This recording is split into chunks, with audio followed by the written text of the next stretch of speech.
It's the Daily 304's presentation of famous people, places, and events that shaped West Virginia. Welcome to the History Project. Today we take a look at Fred Mooney and Chronicles of the Mine Wars in Part 1 of the West Virginia Mine Wars. When the industrial age rose like a giant over the U.S., that giant needed nourishment, and West Virginia's bituminous coal was its favorite meal. However, the coal companies put miners in a situation so brutal that they created a firestorm that would become known as the West Virginia Mine Wars.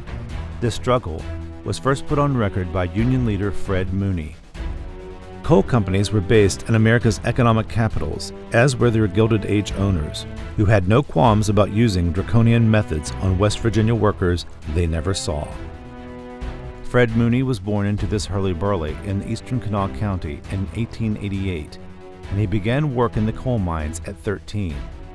At only 19, he became a leader in the United Mine Workers.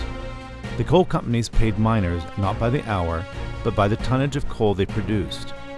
Their wages were paid in scrip, coinage that could only be used by the coal companies themselves. The miners had to rent cheaply built company homes and pay not only for goods at the company's store, but for their own work equipment, all at inflated prices. Mooney was instrumental in leading the miners to strike, the spark that lit the flame for the Mine Wars, a battle for the souls of the miners and their families that lasted a decade. Mooney detailed this event in his autobiography, Struggle in the Coal Fields. But sadly, his own struggle did not end. When he was 52, he took his own life.